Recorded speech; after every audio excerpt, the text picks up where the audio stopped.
Oke, pertemuan kita hari ini, saya ini dulu ya, share itunya dulu. Materi sudah? Boleh sambil melihat materi ya, yang di depan Anda.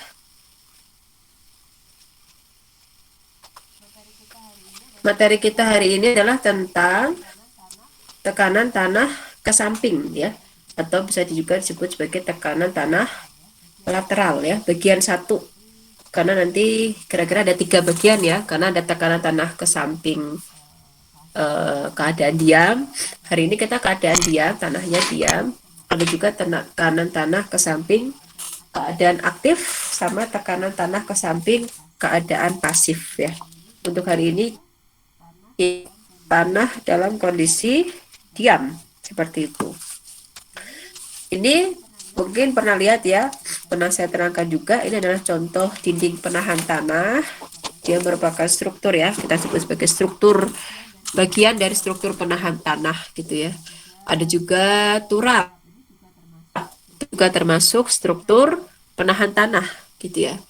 Nah, untuk perencanaan struktur-struktur ini ya, salah satu hal yang perlu kita ketahui dalam merencanakan konstruksi penahan tanah dengan benar ya, maka kita perlu tahu nih berapa sih gaya horizontalnya gitu ya.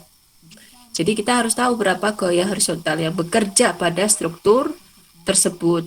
Jadi kalau di sini bisa diasumsikan, bisa diilustrasikan, ini ada sebuah dinding gitu ya, penahan tanah gitu ya, di mana dinding ini di sebelahnya ada sebuah massa tanah gitu ya. Nah, pada dinding ini bekerja gaya vertikal, di massa tanah bekerja gaya horizontal gitu ya.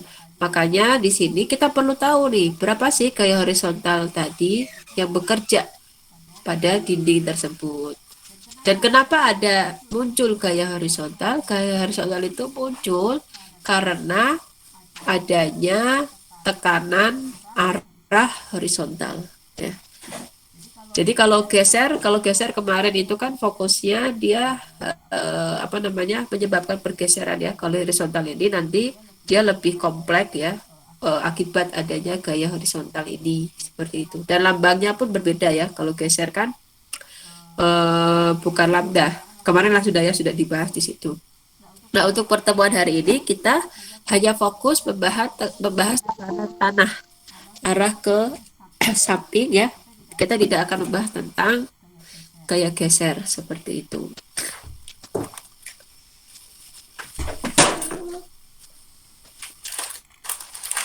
Tekanan tanah ke samping itu ada 3 macam. Yang pertama adalah tekanan tanah dalam keadaan diam. Ya. Yang kedua adalah tekanan tanah kondisi aktif. Sebentar ya.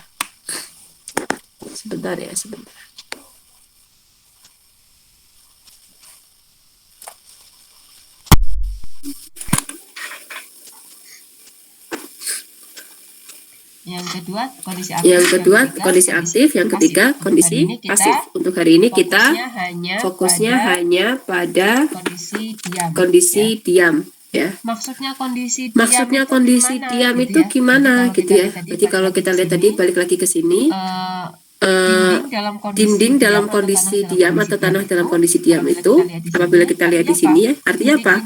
Dinding ini itu tidak bergerak ya. Dia tidak bergerak ke salah satu arah, baik itu ke kanan maupun ke kiri dari posisi awalnya. Jadi dia nggak berubah sama sekali. Itu berarti dalam kondisi diam gitu ya. Nah, kondisi seperti ini kita sebut sebagai keadaan keseimbangan elastis gitu ya. Nah, rasio nanti ada kan di sini terlihat ya, ada tekanan tanah arah vertikal, kemudian ada arah horizontal. Perbandingan antara tekanan tanah ini antara vertikal dan horizontal kita sebut tadi sebagai koefisien tekanan tanah. Nanti ada ya kita akan bahas, dilambangkan dengan K0 seperti itu. Jadi tadi ada koefisiennya, itu yang membedakannya antara tekanan tanah vertikal dan tekanan tanah horizontal. Di sini ada Di sini ada sebuah ilustrasi ya, bagaimana sebuah tekanan tanah itu dalam kondisi diam. Ini kita sebut yang kotak hitam ini ya, ini sebagai massa tanah. Massa tanah ini dibatasi oleh dinding AB dengan kedalaman tak terhingga, di mana dinding AB ini kondisinya dia tidak memiliki friction, nggak punya gaya-gaya. Artinya apa? Dia kondisinya licin, permukaannya licin atau frictionless. Wall dinding tanpa ada gesekan ya, jadi dia licin gitu ya, di mana dipasang dalam kondisi tak terhingga, kedalaman tak terhingga ya. Di sini kita kan kalau tanah mah dalam banget ya sampai ke bawah gitu ya. Kemudian ada suatu elemen tanah ini dengan kedalaman Z. Kalau kita tadi tuh ada Z, ada H ya, jadi jangan bingung ya. Kalau H itu biasanya untuk menggambarkan dengan titik tertentu yang pasti kedalamannya berapa gitu. Kedalamannya berapa gitu ya. Kalau Z itu untuk menggambarkan saja dia di titik tertentu gitu ya, yang mana nilainya bisa berubah-ubah tergantung dengan kasus ya atau soal yang diberikan. Cuma kalau di soal saya pakainya H ya, H1, H2 gitu ya. Kalau di Z ini lebih ke memberikan pemahaman gitu ya, bahwasanya kedalaman itu berubah-ubah sesuai dengan yang ditanyakan gitu ya. Misalkan pada kedalaman Z, di mana Z-nya itu bisa di situ, bisa jadi nanti lebih dalam lagi atau lebih ke atas lagi seperti itu. Nah, massa tanah atau elemen tanah ini saat dia berada di dalam tanah, maka dia pasti akan menerima yang namanya tekanan arah vertikal. Ini yang arah vertikal ya. Yang berdiri itu vertikal, lambangnya ini gamma V ya.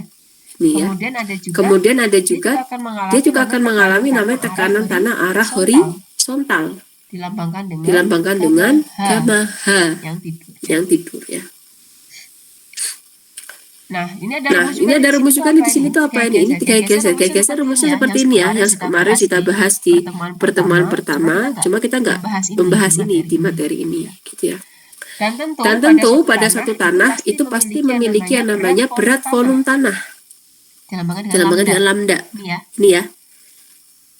Berat volume tanah nanti macam-macam, ada berat volume tanah asli, berat volume tanah saturated, itu kalau misalkan terendam air, berat volume tanah kering dan sebagainya. Ya. Tapi setiap tanah pasti punya yang namanya berat volume tanah. Nah, perbandingan atau rasio gitu ya. Tekanan arah horizontal. Tadi kan ada dua tekanan tuh, arah horizontal sama arah vertikal. Perbandingan antara tekanan arah horizontal dengan tekanan arah vertikal kita sebut sebagai koefisien tekanan tanah dalam kondisi diam atau dilambangkan dengan K0 yang ini. Ya, K0. Jadi kalau dirumuskan K0 sama dengan tekanan tanah horizontal dibagi dengan tekanan tanah vertikal. Karena di sini kan membahas kita sedang bahas tentang tekanan tanah horizontal ya, sehingga tekanan tanah horizontal rumusnya adalah K0 dikali tekanan tanah vertikal. Itu bedanya. Berarti nanti sebenarnya kita pun hampir sama ya seperti materi tegangan efektif. Anda pasti pernah dapat kan waktu itu dengan saya juga di mekanika tanah 1, di materi yang terakhir itu ya, yang menggambarkan tegangan tanah bentuk segitiga, dia mencari tekanannya, mencari tegangannya. Kalau itu namanya tegangan tanah vertikal. Bedanya dengan horizontal, kalau horizontal itu tinggal dikalikan dengan koefisien K0 antara tegangan tanah vertikal kali itu namanya tegangan tanah horizontal ya. Nah, tegangan tanah vertikal itu rumusnya ini harus diingat-ingat juga adalah berat volume dikalikan dengan Z. Yang bawah ini ya, berat volume kali Z. Berat volume kali Z atau berat volume kali kedalaman atau berat volume kalikan dengan H. Itu dinamakan dengan berat tegangan tanah vertikal ya.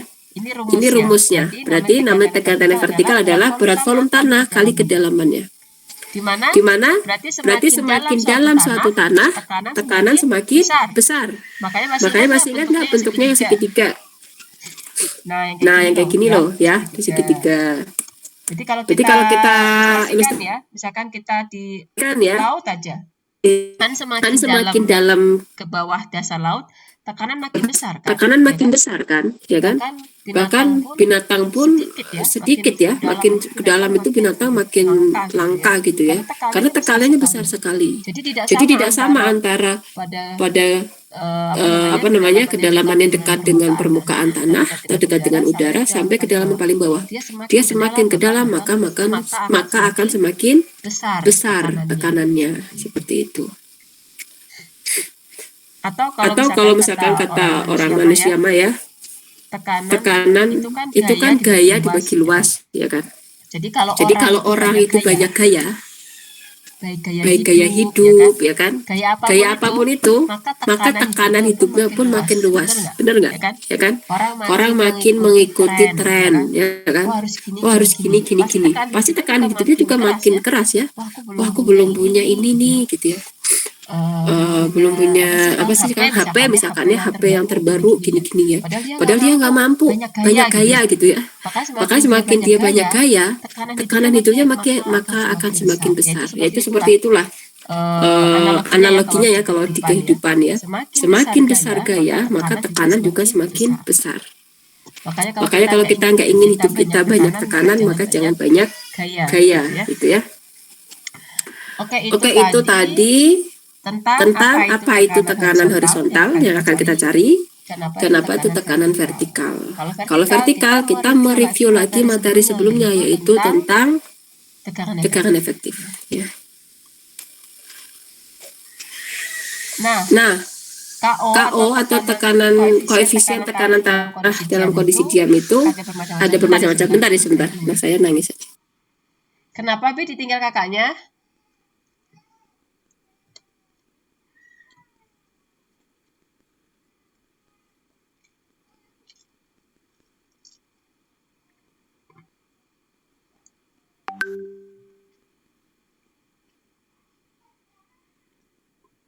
Saya lanjutkan ya. Sebentar. Dikasih apa tuh?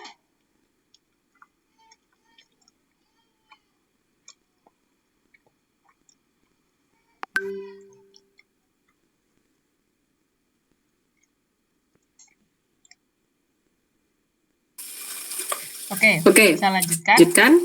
Nah, untuk koefisien tanah dalam kondisi diam atau kita singkat dengan K0 ya, itu ada beberapa cara untuk mencarinya. Cuma nanti kalau di soal ya enggak suruh nyari ya.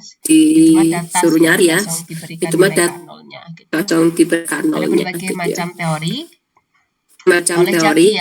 Oleh Jaki ya di tahun 44. Ilmuwan bernama Jaki ini menentukan nilai K0 untuk tanah berbutir, yaitu satu mensin friksi atau sudut geser.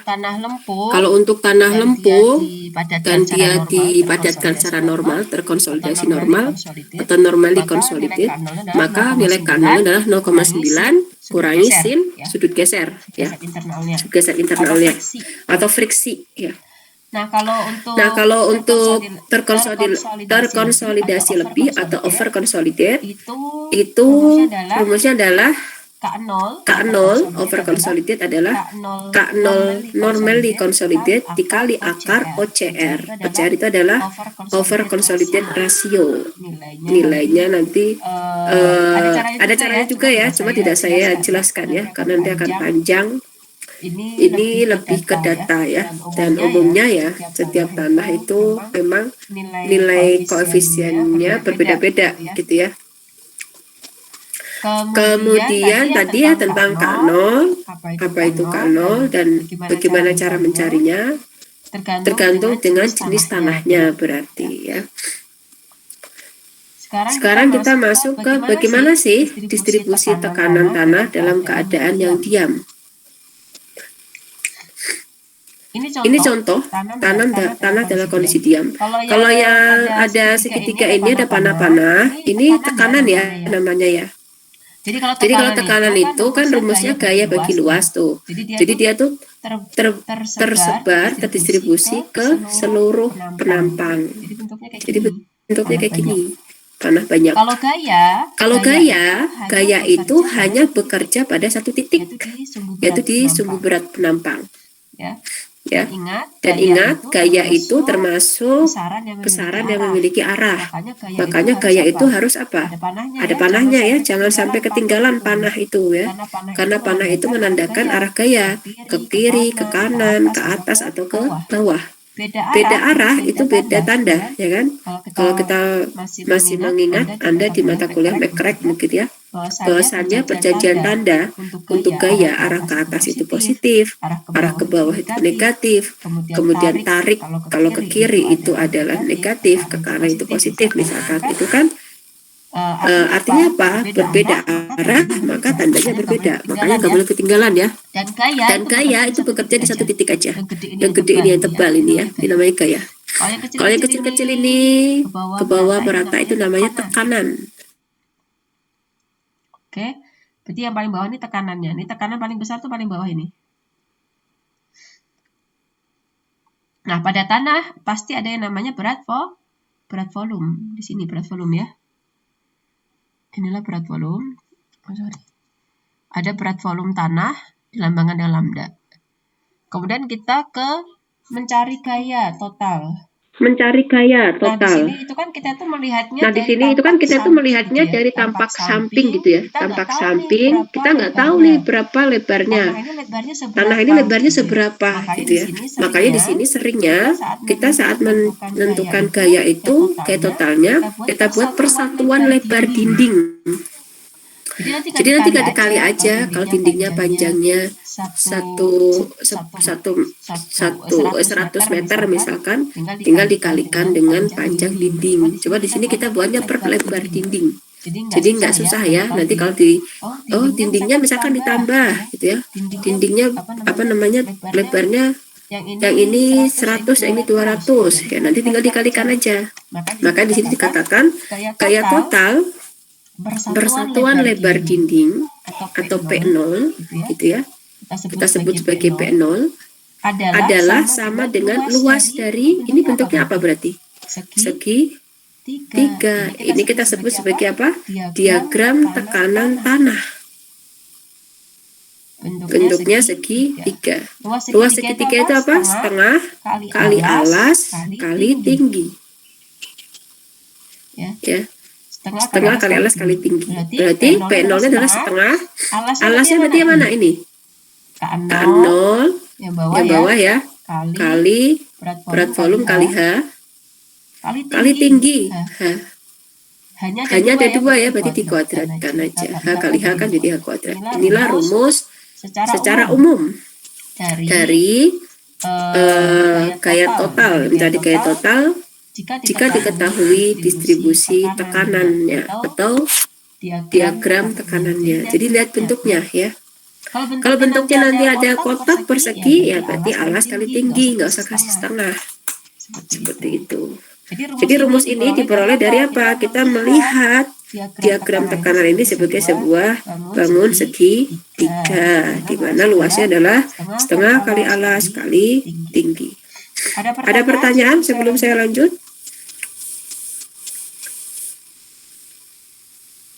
Cukup? Nggak ada? Lanjutkan.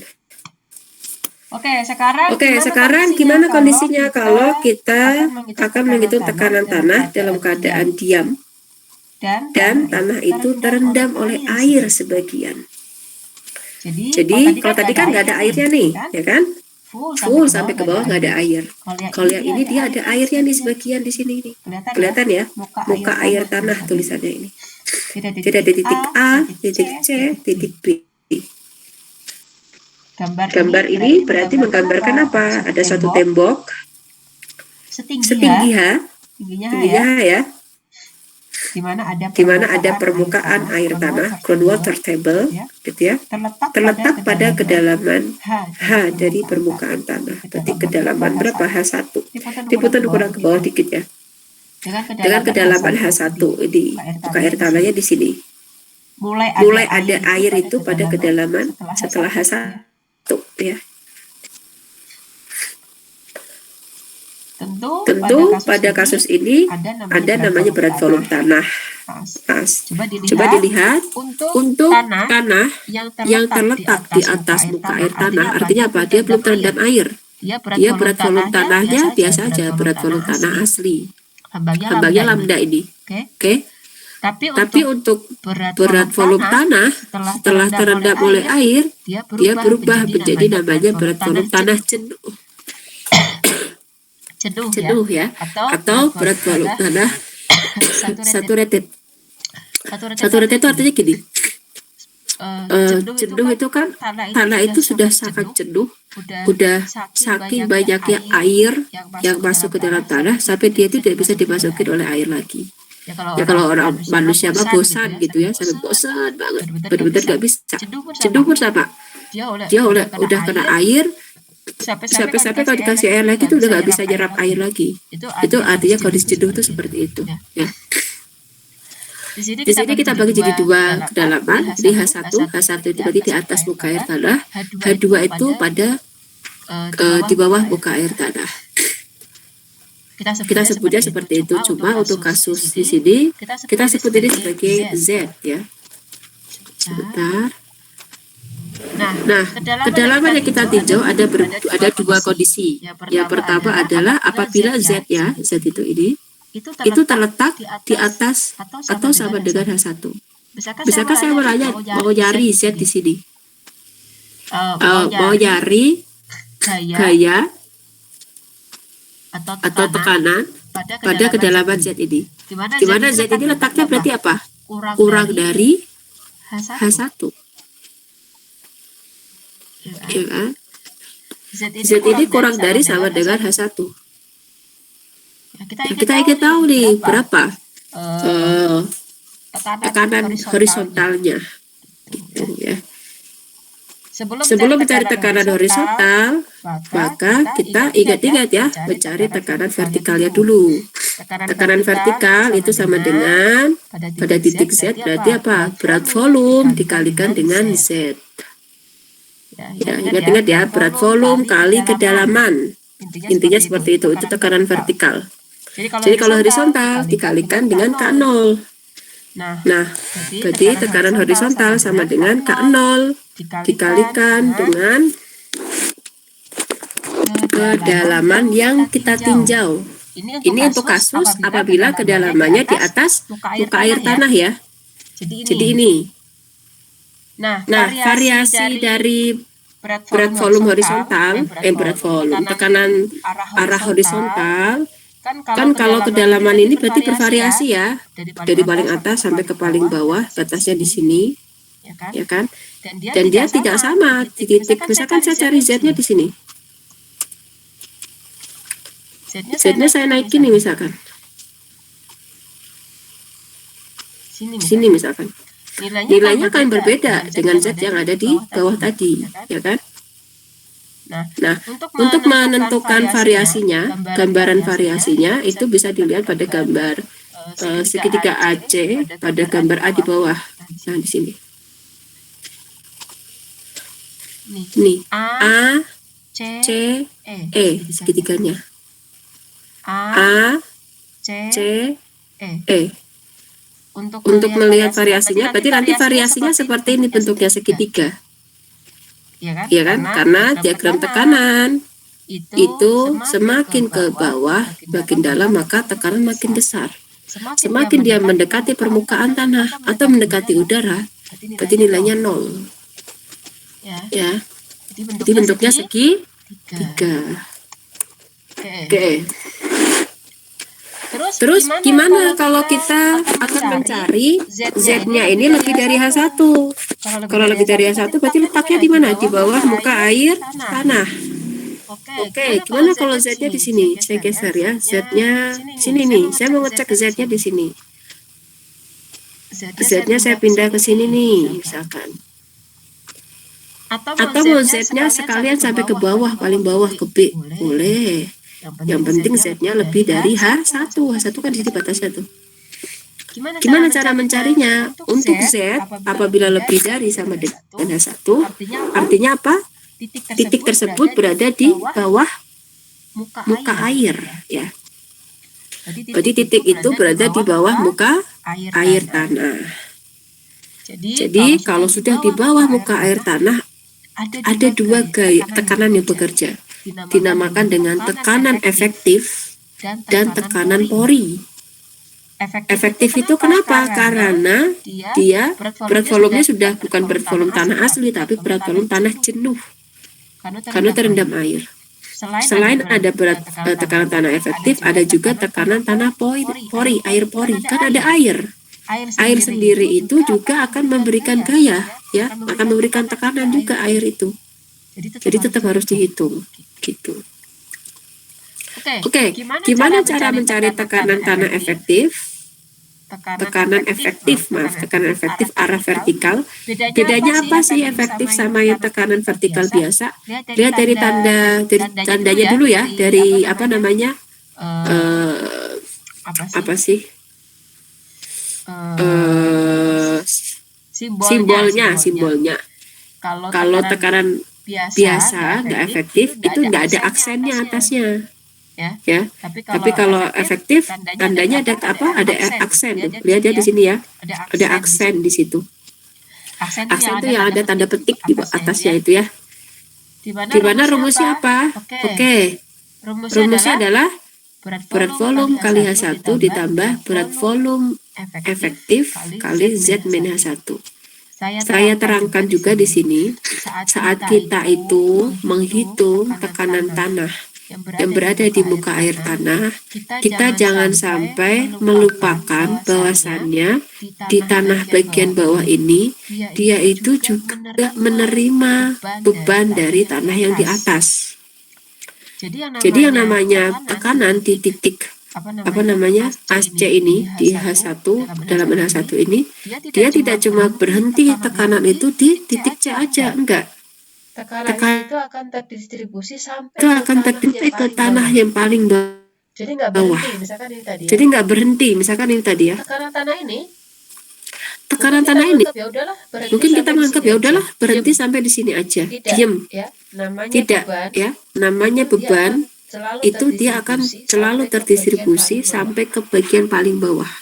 Ya. Contoh misalkan ada orang main pucang jambe gitu ya. Orang paling bawah itu memikul beban bukan cuma orang yang di atasnya. Misalnya ada 4 orang, bukan cuma orang nomor 3 di atasnya kan, tapi kan juga dari paling atas, nomor 2, nomor 3 itu dia pikul semuanya. Ya enggak? Artinya apa? Beban orang yang paling atas dia itu akan turun ke nomor 2. Setelah itu digabung dengan nomor 2, turun ke nomor 3, digabung lagi, turun ke nomor 4. Begitu juga dengan tekanan pada tanah ini. Jadi beban tadi, tekanan tadi di yang atas muka air tanah, dia akan turun juga ke bawah. Pernah saya terangkan ya di tekanan efektif, cuma bentuknya nggak segitiga lagi. Dia nggak ngelanjutin dari atas ya. Mungkin kan dikira akan ngelanjutin nih segitiga gini gitu ya, lanjut gitu ya. Tidak, nggak boleh. Kenapa? Karena berat volumenya sudah berbeda. Yang atas berat volume tanah asli, yang bawah sudah berat volume tanah saturated. Jadi nggak bisa dilanjutin segitiga gini lurus gitu. Tapi dia bentuknya jadi apa? Tetap. Ya udah, segini aja. 0 kali berat volume H1, dia akan tetap lurus, maka dia lurus segini. Berarti bukan segitiga gini enggak ya, tapi dia lurus jadinya. Karena dia sudah nggak boleh dikalikan dengan volumenya, kan sudah berbeda jenis ya, yang atas berat volume asli, yang bawah berat volume saturated. Oke, maka di sini kenapa tadi rumusnya ada ini. Jadi kalau Anda lihat dari gambar, nah inilah di bagian bawah tuh berarti ada yang dari atas, punyanya atas tadi, ditambah dianya sendiri. Kan dia juga nanti bentuknya segitiga seperti di atas mulai dari 0 lagi. Kenapa? Karena berat volumenya berbeda.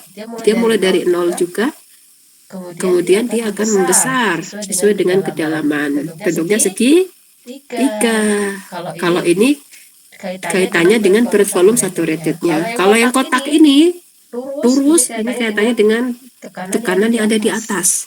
Yang mana namanya tekanan itu harus terdistribusi. Sebentar ya, saya cek dulu. Oke, udah masuk. Semoga kerekam ya. Enggak usah suaranya baik gitu. Tadi ya, berarti rumusnya ini. Berat volume H1, berat volume kali H1 ditambah berat volume efektif. Berat volume efektif tuh di sini nggak pakai berat volume saturated aja, tapi efektif. Efektif itu dapat dari mana? Berat volume saturated dikurangi dengan berat volume water. Itulah dinamakan dengan berat volume efektif. Kali Z min H1. Z min H1 itu titiknya, maksudnya kedalaman ini loh, dari muka air tanah sampai ke bawah. Kalau di kasus ini misalkan Z-nya ini paling bawah sampai sini, berarti Z min H1-nya adalah H2 gitu. Ya kan? Berarti ini kan di pengenalan rumus ini lebih ke konsepnya dulu ya, rumus umumnya seperti apa. Jadi titik Z-nya tinggal masukin aja nanti, Z-nya berapa dikurangi H1. Kalau di sini misalkan di soal ini, misalkan kita pengen tahu di titik P, berarti Z min H1 adalah H2. Tuh. Oke, itu baru namanya tekanan vertikal efektif. Untuk variasinya, dalam kondisi diam, tekanan tanah tadi kan vertikal efektif. Berarti kalau horizontal sama, yaitu K0. Ingat ya, K0 dikali tekanan tanah vertikal. Seperti atas tadi, tinggal kalikan K0. Untuk variasinya, kan ini kedalaman Z bermacam-macam tuh. Variasinya bisa dilihat pada bangun CEGB. Nih. Kenapa itu baru masuk, Denis? Denis dari mana? Kenapa baru gabung? Denis lagi ngerangkum materi, Bu. Kan nggak ada video, rangkum dari mana? Itu di videonya, Bu. Kan nggak ada suaranya. Anda nggak lihat grup? Enggak, Bu. Soalnya HP dicas, Denis pakai HP yang lain. Iya, dilihat grupnya ada suara itu di ini, makanya saya sekarang pakai ini ya. Selalu cek grup ya, untuk semuanya juga. Oke. CEGB. Bentuknya apa ini? Berarti trapesium ya. Untuk mencari luasnya nanti harus dipecah-pecah ya. Berarti kan ini namanya bangunan tersusun. Jadi nanti harus dicari. Ini bentuknya kotak, ini segitiga, seperti itu.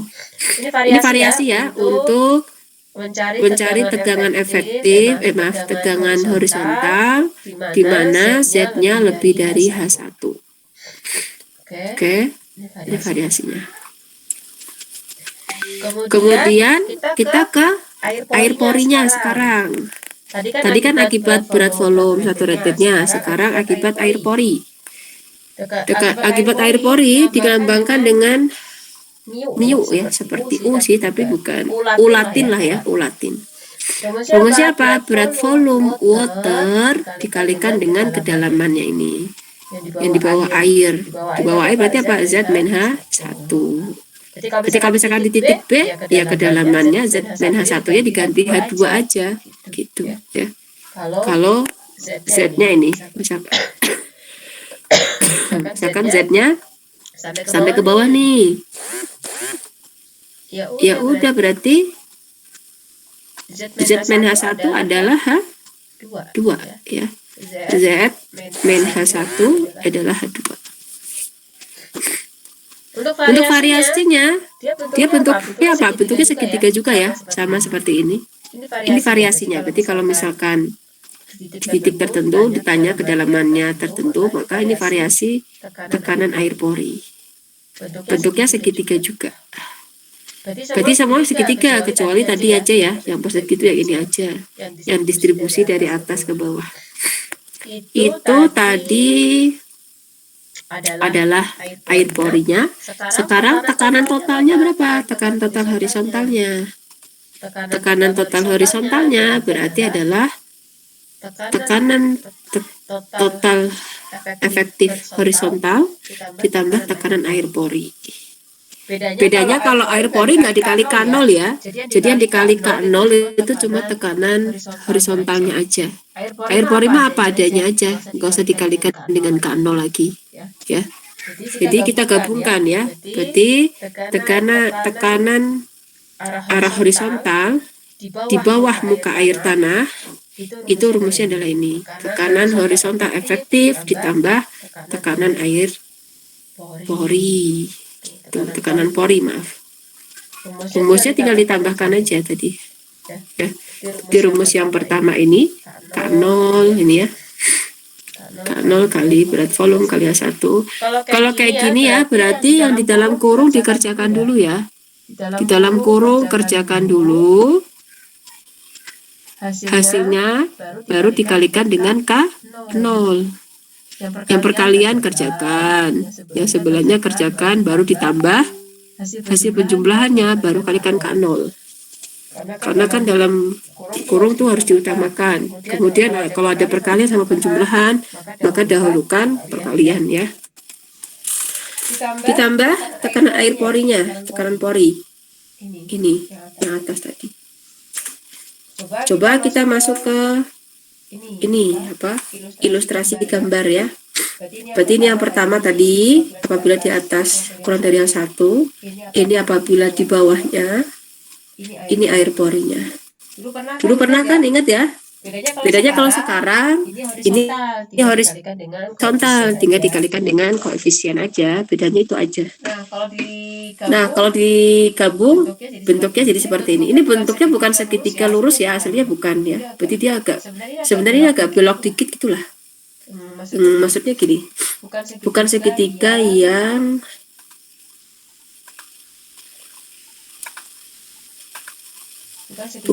yang lurus gini. Enggak ya, bukan segitiga yang atas bawah sini lurus, enggak, tapi dia segitiga yang gini. Kalau digambar itu gini kira-kira. Ini kan gini, kemudian dia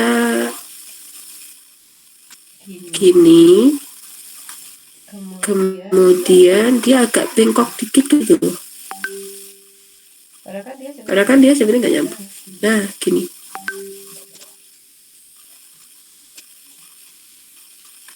Nah, gini.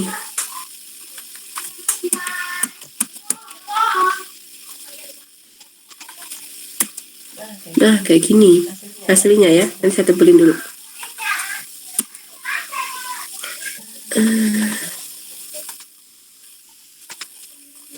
Jadi bukan yang lurus. Sebentar ya.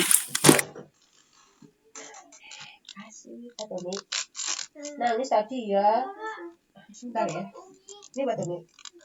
Coba dikit ya. Oh iya. Makasih ya, Pak. Bapak ditinggal. Tadi kan kamu itu dulu. Ya buat apa juga? Tapi orangnya nggak mau pakai kerudung. Nggak usah pakai, Bapak.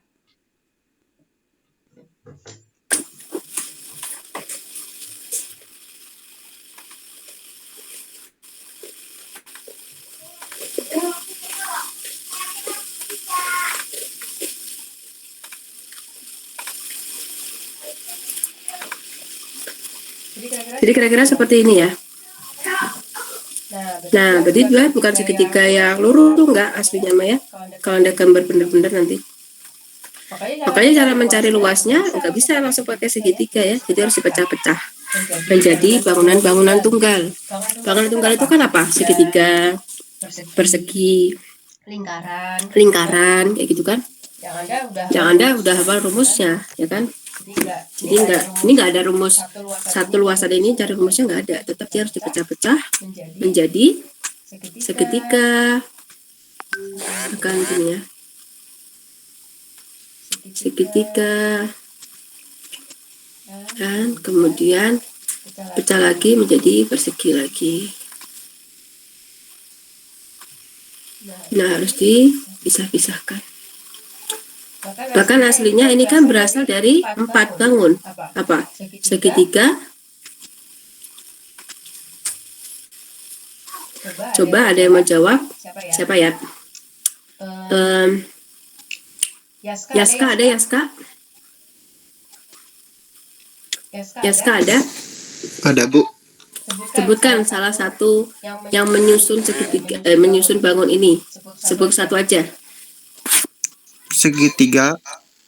Segitiga apa? Huruf. Pakai huruf aja. Segitiga apa? Segitiga apa? Satu aja. Ini ada 4 nih. 1, 2, 3, 4 nih. Dari kebentuk yang ini ya paling ujung ini itu dapat dari mana? Dari yang ini sebelah kiri tambah yang kanan. Sebutkan salah satu bangunnya tuh apa? Pakai huruf aja. Yang A. A apa? C. Segitiga apa? Pakai huruf. Segitiga A. Nggak ada segitiga A, itu titik. Segitiga itu disusun dari berapa titik? 3. Iya, berarti apa segitiganya? A itu bukan segitiga, itu titik. Titik A. Kalau segitiga berarti segitiga apa? Ada yang menjawab yang lain? Ada lagi yang menjawab? Ada lagi yang menjawab? Yaska, ada bisa belum? Yaska, ada bisa belum? Yang lain ada? Yang lain ada? Satu orang? Segitiga ACE. Siapa itu? Nama dulu. Bu? Segitiga Siapa A, itu? Bu. But? Gak ada segitiga A. Nggak ada segitiga A. Siapa dulu? Segitiga itu dari 3 titik. Segitiga itu dari 3 titik. Berarti, bukan segitiga. A itu titik berarti, bukan segitiga. Segitiga ACE bukan, Bu? Ya, ACE. Ya, Siapa ACE. jawab? Tadi siapa jawab? Yaska, Bu. Yaska, oke. Habis itu siapa? Enggak, oke. Habis itu siapa ya? Ai. Apalagi bangun yang lain? Apalagi bangun yang lain yang menyusun? Ada Ai? Ada AI? Bebas selain Ada, Bu. ACE. Bebas selain ACE. Apalagi? Apalagi? FEG bisa nggak, Bu? FE itu apa? Garis apa? FE itu apa? Garis apa bangun? Minimal dari Bangun itu minimal terdiri dari 3 titik. FE itu garis. FE itu garis. Yang lain ada? Yang lain ada? Bangun apa lagi? Bangun apa lagi? Trapesium, Bu. Nggak ada trapesium. Nggak ada trapesium. Bangun tunggal. Namanya. Yang Persegi. Yang tunggal. Yang mana? Huruf apa? Yang mana? Huruf apa? Pakai huruf. Pakai huruf. BCEF. B, B, CEF. B, C, E, F. B, C, E, F. Ya. Ada 2 lagi. Ada 2 lagi. Siapa lagi mau jawab? Siapa lagi mau jawab? Bentar, saya tunjuk. Sebentar saya tunjuk aja. Siapa ya? Siapa ya? Steffi. Steffi Laude. Apalagi? Apalagi? Ada 2 lagi. Iya, satu aja. Ya, satu aja. Satu lagi apa? Yang C, E, D, F. Apa? Persegi, Bu. Udah C, tadi. Udah E, tadi. D. Tadi udah sama Anggia ya? Kalau nggak salah ya? Iya, Bu. Udah Udah sama Yang- Anggia yang persegi. Yang C, E, B, G. Trapesium, Bu. Bukan. Saya mintanya yang tunggal. Trapesium itu bukan bangunan tunggal. Dia tersusun. Apalagi ada 2 lagi. YJK. Siapa? Apa? E, F, G, Bu. Apa? E. E, F, G. Itu bentuknya Itu bentuknya apa? Segitiga, Bu. Segitiga, iya. Oke. Oke, udah betul. Satu lagi. Siapa lagi? YJK, Bu. Ya, siapa itu? ICK, ya betul. Berarti pada bentuk akhir dari tekanan tanah, diagram tekanan tanah yang sebelah kanan ini ya, yang kalau di aslinya itu seperti ini, dia tersusun dari 4 bangunan tunggal, yaitu segitiga ACE, persegi CBFE. Kalau huruf bebas ya, urutannya boleh. EFG segitiga sama segitiga IJK. Oke? Digabung semuanya. Minum. Kalau digabung bentuknya seperti ini. Ya. Itu. Nah, rumusnya gimana? Berarti kalau kita mencari gayanya, berarti nanti ada hitung satu-satu nih. Luasan di sini berapa? Luasan ini berapa? Luasan ini berapa? Nanti akan ketemu bukan titik tangkap, gaya total dari semua ini. Jadi kalau digambarkan seperti ini. Gaya persatuan lebar tembok merupakan penjumlahan dari luas diagram tekanan yang diberikan pada gambar A dan B. Jadi kalau kita mau menghitung totalnya berapa nih gayanya jadinya, ya kan? Kalau digabungkan kayak gini, maka kita harus hitung satu-satu. Luasan ini atas, ini persegi, segitiga bawah sama segitiga yang sampingnya ini. Jadi luas apa aja? Luas ACE. Nah, ACE. Luas ACE berarti apa? Bentuknya segitiga ya, berarti setengah kali alas kali tinggi. Alasnya mana ini alasnya? Tingginya yang ini. Setengah kali K0 kali berat volume kali H1 kali H1. Jadi kuadrat. Kenapa ada setengah? Karena bentuknya segitiga. Kemudian luas CEFB. CEFB bentuknya apa? Persegi. Alasnya yang mana? Alasnya ini. Tingginya H2. K0 berat volume kali H1 kali H2. Ini.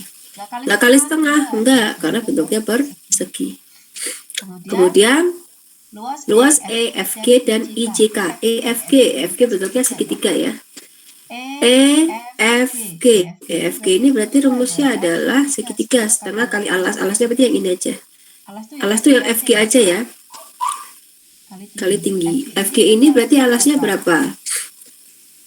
K0 kali berat volume efektif, ini digabung ya. Jadi kalau diuraikan dipisah ya harusnya ya. Ada setengahnya kali K0 kali berat volume efektif kali H2 ya, kali H2. Ini dipisah boleh, ini H2 ke sini sendiri ya. Itu yang untuk EFG. IJK adalah air. Kalau air tadi nggak usah dikalikan dengan koefisien ya, nggak usah kali K0, langsung aja air mah berat volume air berarti bukan berat volume, tekanan pori berarti setengah. Kenapa kali setengah juga depannya ini? Karena dia bentuknya segitiga. Kali berat volume water kali H2 ya kan, berat volume water kali H2 kali setengah karena segitiga kali tingginya ini berapa? H2. Cuma ini difaktorin ya biar nggak banyak nulis, jadi di dalam kurung. Tapi kalau mau dipisah boleh, EFG sendiri, IJK sendiri boleh. Jadi kalau mencari P0 totalnya adalah kita harus menotalkan tadi seluruh ini. Dengan cara apa? Dipisah-pisahkan menjadi bangunan tunggal. Maka terbentuklah gambar seperti ini. Itu mungkin untuk materi ini gitu ya. Ada pertanyaan sebelum nanti kita ke contoh soal ya. Jadi merangkumnya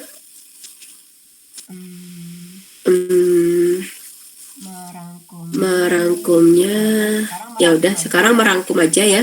Silakan Anda merangkum dari materi yang saya berikan ini.